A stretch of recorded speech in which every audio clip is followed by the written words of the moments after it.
Hey, what's up everyone, and oh boy do we have a nice looking new summoning banner. This is another Tellius banner and it includes some pretty popular beast units. There's Ranulf, Lethe, Mordecai, who isn't as popular as the other three, but he's still pretty cool. And one of my favorites from the Tellius games, it's the Lion King himself, Caineghis.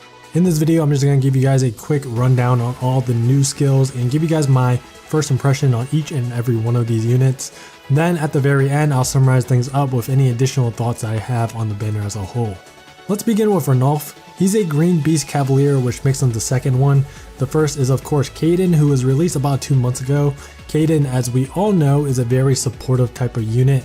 Ranulf is similar in the fact that his pref weapon also supports allies, but not to the same extent as Caden. The potential amount of buffs Caden can provide blows Ranulf out of the water. However, Ranulf does seem more fit for combat. I understand we don't have stats right now, but just by looking at his weapon, I think we can assume that he'll be better combat wise because his weapon not only grants his allies within 2 spaces of him 3 attack and defense, but it also grants him the 3 attack and defense. It's a decent buff. He's basically sharing attack defense bond 1. It's good, but I don't think it's super special though. The main pro about it is that it makes Ranulf a pretty flexible unit. If his stats are good enough, then he'll probably end up being a good combat unit, and if he's not being used in combat, then he's a decent support unit as well. I don't think his stats will be amazingly good or anything. He's probably going to end up having an average spread similar to the other cavalry beast units, and that's fine if he does because cavalry beast units, their stats are very deceptive because of how their beast weapon works. Like for example, Ranulf's weapon alone, if all the conditions are met, then the total amount of quote-unquote attack that he's gaining is 9. The total amount of defense is 10 and also 4 res. So 9 attack, 10 defense, and 4 res in total when he initiates combat just from his weapon alone. So that's what I meant when I say that they are deceptive or their stats are deceiving. As for new skills, he doesn't have any. Ward Beast is a really nice premium skill though. It's still probably not useful for most of us because most of us probably do not have a Beast Emblem team ready to go. However, in the future when we have more opportunities to summon the strong Beast units, only then Ward Beast will become more relevant. Up next is Lethe. She's our first Red Beast Cavalier. I'm assuming she's going to be a fast, speedy unit judging from her skills. Her weapon grants her 6 attack and speed when she is not adjacent to an ally, so it's basically attack speed solo. Again, her stats are deceptive.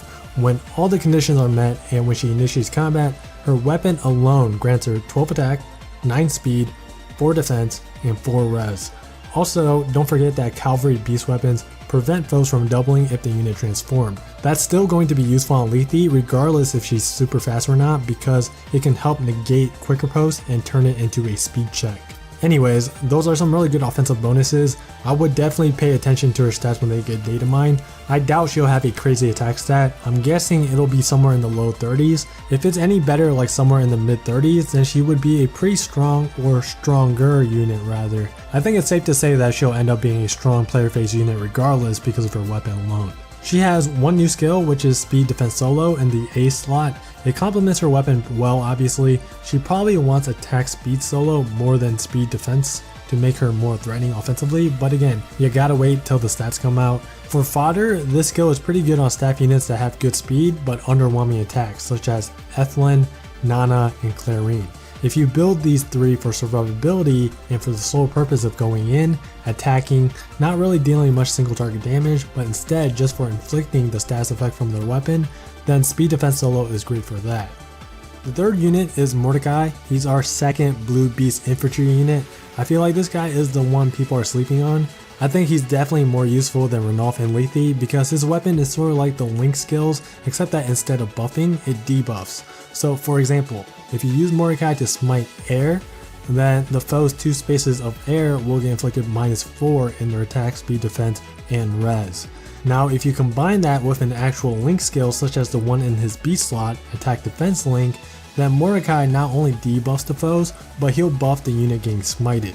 This is incredibly useful for Aether Raid's offense. You can fill Mordecai's C and Seal slot with tactics that buffs the remaining stats, then all of a sudden, one smite from Mordecai grants a 10 stat advantage in 4 combat stats. I really do hope that he has good enough stats to battle Iduns and Halloween Murs with a full support build, so he's not just a smite bot. That would make him even more valuable. I'm thinking he will be able to duel against those red armors because he has the Woe Dow effect in his weapon, but then again, we have to wait till we see his stats. His only new skill is Beast Experience 3, which is kind of whatever, it's not really that important at all. Alright, now the star of the banner is Caineghis. He's our first ever Beast Armor unit. I think most players knew that whenever this guy was going to get released, he would be a Beast Armor unit. That was no surprise. I'm not sure if people expected him to be colorless though. That was a surprise to me, and just because he's colorless, that alone raises his value. Colorless are the best color types in the game. They don't have any weapon advantages or disadvantages, therefore they are neutral versus every matchup. It all comes down to stats, and Caineghis most likely has the stats to back it up. Unfortunately, he is an armor unit, so he's still very vulnerable to getting easily one round KO'd by armor slayers, so he's not invincible and OP, just so we're clear. Anyways, moving on, let's talk about his weapon, Lion King Fang. It grants him 3 attack, and he gains 4 attack, speed, defense, and res in enemy face combat. In addition, when he transforms, he gains 2 attack and he gets distant counter. He can counterattack regardless of foe's range. That's going to be the Beast Armor Transformation effect, so all future armored beasts will receive distant counter upon transforming. Incredible effect, very good bonuses. He's going to be amazing in the enemy phase, especially if you give him even more enemy phase defensive skills, such as one particular skill in his default kit. That skill I'm talking about is Distant Defense 4, which is in his A slot. This gives him 8 defense and res when he gets attacked by a ranged unit. It also neutralizes the foe's bonuses, which is basically the null range skill. This skill is absolutely incredible on ranged tanks such as guard bow archers, distant counter users, and just other ranged tanks in general.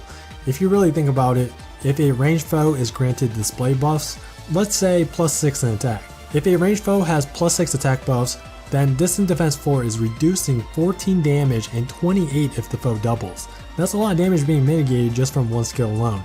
Now, this is a great meta skill. It seems great for AR offense, and it is, but only when the meta is primarily ranged focus. If you plan to run Caineghis on offense, then I think Spallin Shield is a better A-slot option. In my personal experience, I found quite a few defense teams with Est because people like to copy defense teams. With that said, if Caineghis is your Omega tank, he's just gonna straight up die to Est without Spallin Shield. He can probably tank everybody else, but not Est without Spallin Shield, so keep that in mind. Okay, so I've gone over all the new skills in this banner. Now let me summarize up my thoughts on this banner solely based on the information from the trailer. In my personal opinion, I think Mordecai is actually the most useful unit out of the 4. I really value units that have a lot of use in AR offense, and Mordecai fits perfectly with that description. Caineghis could be a great Omega tank, but his one space mobility is still an issue. Having good mobility is really important on offense. It allows your unit to retreat away in case they are in danger, and also helps you destroy the ether pots by running around the last remaining foe. While Lethe does look good, she is a straight up pure combat unit, which is not unique at all. Her role can probably be filled by a different Red Cavalier unless we're talking about a pure Beast Emblem team. Ranulf is kind of weird. I'm going to evaluate him based on his buff alone. If you're going to use a buffing unit like Ranulf in AR offense, you're probably planning on buffing one unit like an Omega tank. Ranulf's buff isn't good enough if you're only buffing one ally, plain and simple. On AR defense, because Ranulf likes to stick together with the team in order for him to provide the buffs, it's kind of difficult to make a proper good threatening defense team around him. He can't transform unless he's next to a beast or dragon ally. And all the threatening AR defense beasts like Tibarn and Asala, their strat isn't to stack buffs. Their strat is to move 3 spaces, get dance, move 3 more spaces, attack, and maybe activate Gale Force. Therefore, these beast units don't even benefit from Ranulf's buff because they move out of range. So yeah, that's my first impression on these guys. Let me know in the comments your opinion on these 4 new beast units. Who is your favorite, and maybe give me your priority ranking, that'd be awesome. And as always, I hope you guys enjoyed the video. Thanks for watching, and I'll see you guys in the next video.